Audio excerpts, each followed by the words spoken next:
Temporal. Um abrigo da história em tempos fechados. Eu estou querendo resolver a questão sem hostilizar ninguém. Que eu não sou desses que enriquecem com a miséria alheia. Mas eu também tenho que defender meus interesses. Não acham vocês?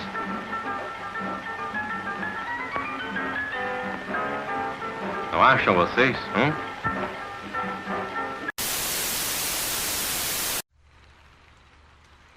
A Emory tem um dos melhores hospitais dos Estados Unidos, né? O hospital que cuida das pessoas com ebola, etc.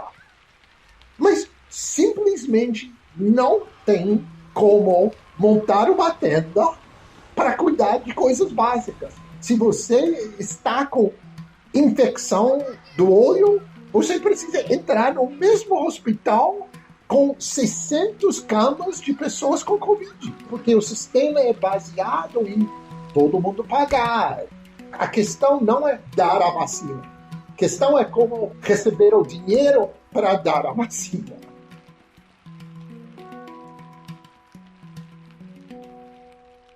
Meu nome é Jeffrey Lesser. Eu sou historiador que quer muito ser antropólogo. Comecei a pesquisar no Brasil há muitos anos. Jeffrey Lesser é professor da Universidade de Emory, localizada em Atlanta, e diretor do Instituto Hale de Pesquisa Global. Com experiência acadêmica e administrativa em universidades de diversos países, atua também como professor visitante do Instituto de Estudos Avançados da USP. Eu cheguei a pesquisar sobre o Brasil de verdade pelo caminho de estudos afrodiaspóricos. Isso foi minha área de estudo, o que chamamos de major nos Estados Unidos. Todas as minhas pesquisas são muito diferentes. As primeiras pesquisas eram bastante clássicas de estudos étnicos. Estudei determinados grupos usando fontes extremamente tradicionais, normalmente produzidos pelos membros declarados daqueles grupos étnicos. Depois mudei muito, comecei a pensar cada vez mais na importância da nação. Então, minhas pesquisas mais recentes pensam muito sobre a cultura brasileira nas vidas de brasileiros de várias ascendências. Ou seja, estou muito mais interessado em semelhanças do que diferenças. Isso é muito importante na pesquisa atual, onde eu estou escrevendo a história de um quarteirão no bairro de Bom Retiro, entre mais ou menos 1880 até ontem. Então, a pesquisa é nos arquivos, mas também é pesquisa etnográfica. Há 5 anos eu sou membro de uma equipe médica da UBS, do posto de saúde do SUS, no bairro do Bom Retiro. E, de novo, nesse caso, eu estou tentando entender continuidades históricas, menos que culturas, e estou tentando entender semelhanças nos entendimentos de questões relacionadas com doença, no sentido amplo, apesar do fato que Bom Retiro houve e há muitos imigrantes diferentes, ascendências diferentes. Não estou pensando em comunidades fechadas, mas estou pensando em bairros abertos, vamos dizer. 4 de julho de 2020. Com apenas 30 anos, Darius Settle se tornou a vítima mais jovem da Covid-19 na cidade de Nashville, nos Estados Unidos. Ele não tinha nenhuma doença crônica, mas o coronavírus o atingiu de forma agressiva. Quase uma semana antes de seu falecimento, ele já sentia dificuldades para respirar, mas não teve coragem de buscar ajuda em um hospital. Segundo matéria da News 4, Darius não tinha um seguro-saúde, e assim como muitas pessoas na mesma situação, ele tentou aguentar até o fim. O sistema de saúde nos Estados Unidos é baseado em seguros privados, por isso, muitos precisam escolher se vão pagar suas contas, manter suas casas ou buscar atendimento médico. Por outro lado, a Constituição brasileira prevê a assistência de saúde universal e gratuita para qualquer pessoa que esteja no país, um direito garantido pelo SUS, ainda que muitas vezes suas estruturas não recebam o investimento devido. A situação é terrível nos dois países. Tem semelhanças. no sentido que os dois países têm presidentes autoritários, anticientíficos, presidentes talvez com um nível de inteligência que não permite entender situações complexas, que leva políticas que aumentou o problema, né? Políticas de comportamento de pessoas, políticas de como investir dinheiro em sistemas de saúde, etc. Os dois países são semelhantes também porque esses presidentes não existem independente do público, do apoio. E nos dois países, esses presidentes têm um apoio geral na faixa de 30% a 45% da população, ou seja, uma minoria da população, porém tem poder político, também em maneiras semelhantes. Por exemplo, no Brasil, a bancada evangélica, e tem uma coisa semelhante nos Estados Unidos, ou seja, tem certos grupos que são minorias na população geral, mas que têm muito poder no sistema político. E a terceira coisa que é semelhante é a questão de ciência nos dois países virou uma questão de política. Ou seja, usar uma máscara ou não usar uma máscara parou de ser uma coisa simplesmente óbvia e lógica e virou uma maneira de pessoas se posicionar politicamente, que numa pandemia tem resultados catastróficos, terríveis. Também tem diferença nos dois países. Para mim, os dois maiores são, primeiro, a independência dos governadores do sistema federal. Aqui nos Estados Unidos, estamos impressionados como, em geral, não quero exagerar, mas em geral, como os governadores dos estados e os prefeitos estão, em geral, sendo razoáveis. Estão fazendo políticas para diminuir em vez de aumentar.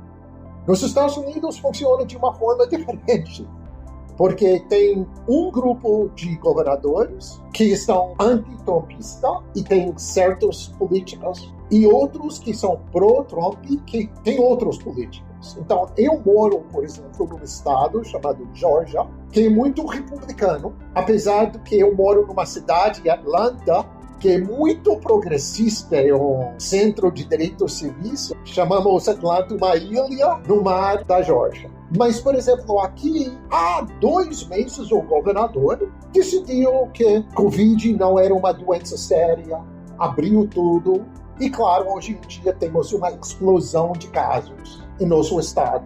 Isso é comparado, por exemplo, com o estado de Nova York, que houve uma explosão no começo, mas está sendo muito melhor, em parte porque o governador não está preocupado em dar satisfação para o Trump. Está preocupado nas pessoas e na saúde das pessoas.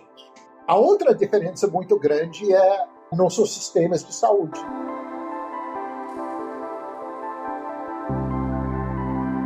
Apesar das reclamações de muitos brasileiros, tem o SUS. O SUS é interessante nesse momento por 2 motivos. Primeiro, os ministros de saúde comportaram de uma maneira independente do Bolsonaro, mesmo sendo selecionado pelo Bolsonaro. Sempre falei que o nosso ministério é um time, e um time, de vez em quando, alguns jogadores são substituídos. Não há demérito para ninguém nesse momento. E todos torcem pelo time chamado Brasil. O Mandetta assumiu esse time conosco em janeiro do ano passado. Tenho certeza que ele fez o que ele achava que tinha que ser feito. Agora podemos perguntar, né? Por que substituir? A visão minha é um pouco diferente do ministro que está focado no seu ministério. Eu tenho que buscar aquilo que, segundo o povo que acreditou em mim, deve ser feito. A visão do Mandetta, uma visão muito boa, era da saúde, da vida. A minha, além da saúde da vida, entrava o Paulo Guedes, entrava a economia, entrava o emprego. Desde o começo eu tinha uma visão, ainda tenho, que nós devemos abrir o emprego. Para as pessoas nos Estados Unidos, isso é muito diferente, porque nossos ministros de saúde são igual Trump. Estão falando como está tudo bem. E mesmo os médicos, tipo diretores de nossa versão de Fiocruz ou assim, têm tanto medo de perder seu cargo que andam com muito cuidado quando falam sobre a Covid. É uma situação muito estranha. E ligado com esses dois sistemas é a questão de saúde universal que tem no Brasil. Como vocês sabem, o Brasil, pela Constituição de 88, define saúde como um direito humano, nem um direito civil, né? Não é relacionado com brasileiros. É um direito de todo mundo. Ou seja, quem está no Brasil tem esse direito. Não importa a cidadania, não importa se a pessoa tem documentos, não tem documentos. Nos Estados Unidos, saúde é um commodity, é um produto de ser comprado, vendido. Quer dizer que nos Estados Unidos, nosso sistema de saúde quase parou por causa do Covid. Só funciona sobre Covid.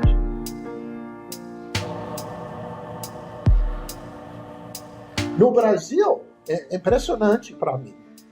O sistema de saúde estava mais ou menos preparado para a Covid. Então, em Bom Retiro, onde eu pesquiso, é incrível. Demorou 48 horas para o UBS começar a usar as ruas, criar sistemas para só usar certas áreas para pessoas com a doença e continuar o cuidado de doenças crônicas, etc. Nos Estados Unidos, ninguém mais cuida de doenças crônicas. Nos Estados Unidos, daqui a um ano vamos ter uma tragédia porque pessoas têm medo de ter seus filhos vacinados. No Brasil não tem isso. Então, nesse sistema, no nível básico, né, de saúde familiar básica, o Brasil tem um sistema que funciona bem melhor do que nos Estados Unidos por causa da independência do SUS, do sistema federal. É curioso, o que chamamos do CDC, né, Centro de Controle de Doenças, tipo nosso Fiocruz. Fica aqui em Atlanta, no campus da Emory. Muitas daquelas pessoas são professores, colegas meus. E não está funcionando muito bem, porque não tem independência do Trump. Então, ontem, Trump falou, não gostei que vocês estão dizendo que todo mundo deve usar máscara, eu vou tentar cortar seu orçamento. Imagina, o presidente cortando o orçamento do Centro de Controle de Doenças durante uma pandemia. No livro Coronavírus e a Luta de Classes, o pesquisador Mike Davis diz que essa crise remonta à ofensiva que levou Ronald Reagan ao poder e converteu os principais democratas em porta-vozes neoliberais. Para garantir o aumento dos lucros com a maior ocupação dos hospitais, os leitos foram diminuídos em 39% entre 1981 e 1999. Mas isso também impediu que o sistema tivesse capacidade de absorver o fluxo de pacientes durante epidemias e emergências médicas. Na virada para o século XXI, a medicina de emergência continuou a ser reduzida no setor privado pelo interesse de aumentar os lucros a curto prazo, e no setor público pela austeridade fiscal e reduções nos orçamentos destinados ao setor. Essas deficiências fiscais se agravaram ainda mais durante o governo Trump. Como resultado, há apenas 45 mil leitos de UTI disponíveis para lidar com os casos graves do coronavírus. Segundo a investigação do USA Today, apenas 8 estados teriam leitos suficientes para tratar os 1 milhão de americanos com mais de 60 anos que poderiam ficar doentes com a Covid-19. Os grupos mais afetados nos Estados Unidos são pessoas de grupos minoritários, pessoas de idade e agora parece pessoas com uma certa posição política que nega a ciência, né? É muito curioso, porque tem as pessoas que não têm como evitar a doença e tem as pessoas que, por escolha, não estão evitando a doença, que não é a mesma coisa, né? E, claro, igual no Brasil, as pessoas que não têm como evitar são pessoas de classes menos privilegiadas, que nos Estados Unidos, como no Brasil, tem uma ligação direta com questões de raça, etnicidade, etc. São exatamente as pessoas mais afetadas quando um governador abre um estado. E quem precisa voltar a trabalhar são pessoas que trabalham nos supermercados, nos McDonald's, menos diferente do que pessoas como eu, que têm um grande privilégio de trabalhar de casa.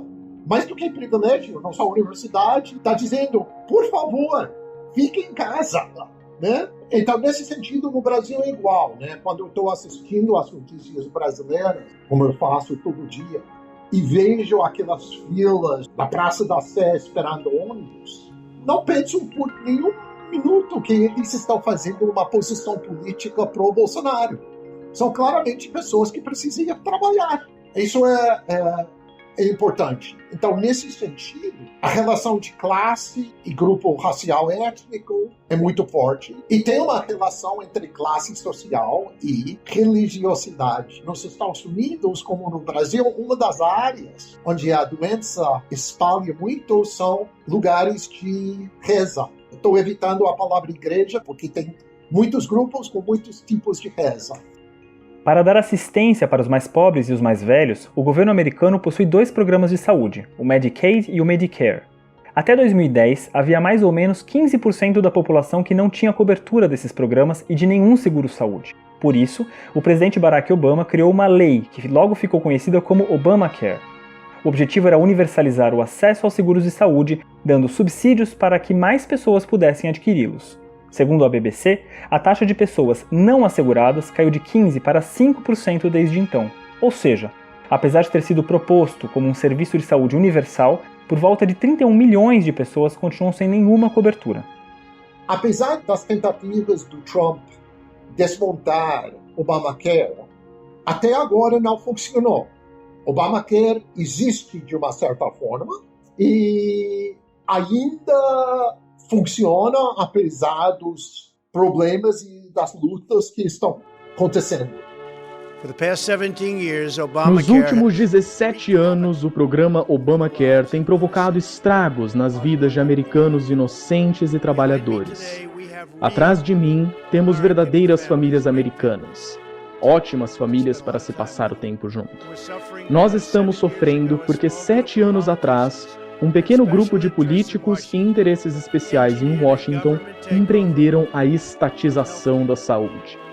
Todas as promessas que os democratas fizeram para aprovar essa medida foram mentiras. Foi uma mentira grande, gorda e feia. Fat, ugly lie.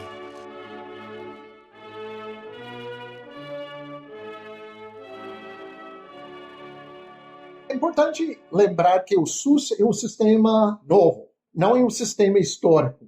Então é muito interessante, porque, de uma certa forma, durante séculos, Brasil e os Estados Unidos funcionaram da mesma maneira.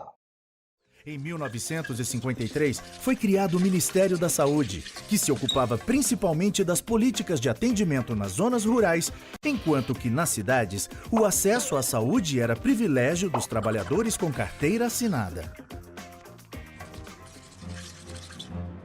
Atenção, Brasil! Atenção, Brasil! Atenção, Minas Gerais! As tropas do 2º Exército, sob o comando do General Cruel, já sitiaram o estado da Guanabara. Veio a ditadura e os governos militares focaram os investimentos na segurança e no desenvolvimento. Mais uma vez, a saúde sofreu com a redução das verbas. E doenças como a dengue, meningite e malária se intensificaram. Diante das epidemias e do aumento da mortalidade infantil, o governo foi atrás de soluções. Em 1966, nasceu o INPS, com a missão de unificar todos os órgãos previdenciários que vinham funcionando desde 1930 e, claro, melhorar o atendimento médico. A atenção primária cada vez mais era vista como responsabilidade dos municípios e os casos complexos ficavam a cargo dos governos estaduais e federal.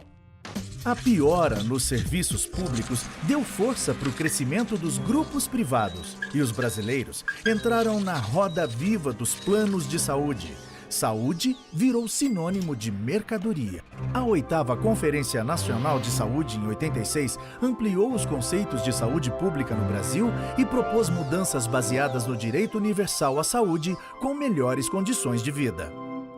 A forte presença de organismos internacionais também abriu os olhos da sociedade para o valor de ações de saneamento, medicina preventiva, descentralização dos serviços e participação nas decisões. O relatório produzido durante a 8ª conferência foi tão importante que serviu de base para a elaboração do capítulo de saúde da Constituição de 88 e para a criação do SUS, Sistema Único de Saúde. Saúde, no começo, foi uma coisa dada pelos senhores dos 2 países de escravidão. Houve a entrada de imigrantes que criaram novos sistemas de saúde dentro dos suas comunidades, etc.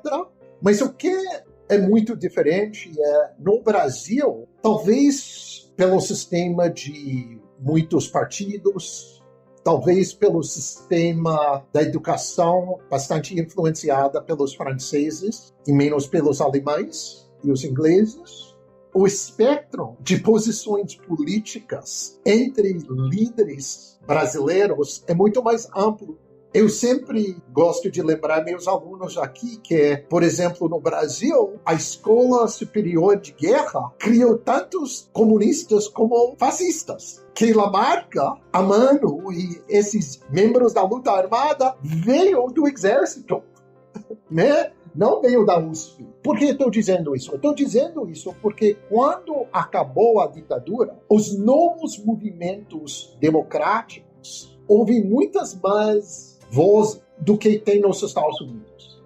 Ou seja, esquecendo Trump por um segundo, em geral nos Estados Unidos, a esquerda e a direita e o centro são mais ou menos igual. Não é assim no Brasil, né? A esquerda é muito diferente do que a direita. Então, o SUS vem dessa amplitude de discurso e também no Brasil, a identidade nacional é muito baseada na ideia, ficção, mas na ideia que todo mundo é classe média. E se acreditar que todo mundo está na classe média, acreditar que todo mundo tem emprego, que todo mundo tem emprego bom, que todo mundo tem acesso à educação, que todo mundo tem acesso à saúde, etc, etc. E, claro, em comparação com o Brasil, é verdade mesmo. O acesso geral nos Estados Unidos é muito maior, em geral, né? Não estou falando sobre saúde, do que no Brasil. Os Estados Unidos têm um sistema excelente em achar jovens brilhantes de situações difíceis, tirá-los, mandar eles para universidades e essas pessoas viram médicos, políticos, pessoas de negócios, acadêmicos, etc. E têm uma influência. Por exemplo, na Emory, onde eu trabalho, nós temos o maior número de alunos cujos pais são, pelo sistema dos Estados Unidos, pobres, de todos os 20 top, as melhores universidades. Muitas universidades da elite nos Estados Unidos, por exemplo, têm programas de bolsas para alunos DACA. DACA são os jovens imigrantes que chegaram aqui como crianças ilegalmente. São sistemas que não existem no Brasil. No Brasil, ninguém acredita que o país é classe média. Ninguém acha que o país dá oportunidades para tudo. Apesar de o Brasil melhorou muito nos últimos 50 anos, mas os discursos são diferentes. Então, pessoas preocupadas com igualdade nos Estados Unidos estão preocupados muito em criar sistemas para pessoas pobres com mérito ter acesso. Mérito é muito forte no discurso dos Estados Unidos. No Brasil, a preocupação é como dar acesso à grande maioria, sem a questão do mérito. Estou falando sobre discurso. Não é uma surpresa que no Brasil houve muita mais atenção, quando voltou para a democracia, em saúde universal do que outros caminhos de acesso.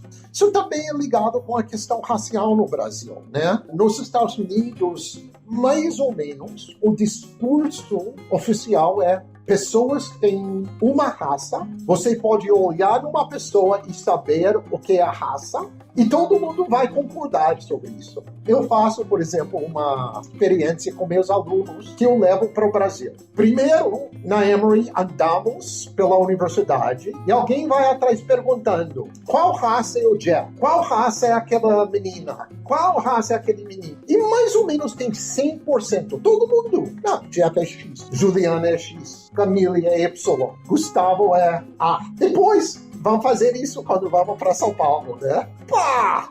Uma pessoa fala: aquele primeiro Jeff, ele é gordo, careca, né? Isso é categoria racial. Ele parece leite com um golpe de café. Ou seja, essa linguagem, esse discurso no Brasil, não estou julgando, né? Eu não julgo essas coisas, mas cria oportunidades e desvantagens diferentes do que nos Estados Unidos, onde todo mundo vai dizer: Obama é negro, Jeff é branco. Então, nesse sentido, saúde funciona bem no Brasil, porque doente, não doente, é muito mais óbvio do que esses outros fatores que têm uma relação com saúde. Eu entendo a formação desse jeito, né? Uma combinação no Brasil de um grupo intelectual com uma identidade nacional diferente e possibilidades, coisas que fecham, né? Que dá ou tirar oportunidades diferentes no Brasil do que nos Estados Unidos, óbvio. Mas é interessante que tem SUS, porque ninguém ia imaginar isso pela história brasileira, vamos dizer, 1700 até 1986. Isso é uma surpresa. E virou um modelo para o mundo, né? É uma coisa interessante. É uma das áreas onde o Brasil é número 1. Eu viajo muito pelo meu cargo administrativo. E quando eu encontro pessoas que falam: eu faço pesquisa no Brasil, papapá, muitas vezes não falam: Brasil carnaval, Brasil futebol. Falam: Brasil tem aquele sistema de saúde para todo mundo, especialmente nesses países onde tem imigrantes no Brasil, né? Eu vou para a Coreia, eu vou para a China. Isso é uma das imagens, ou era, né? Talvez nos últimos 3 meses mudou um pouco, infelizmente.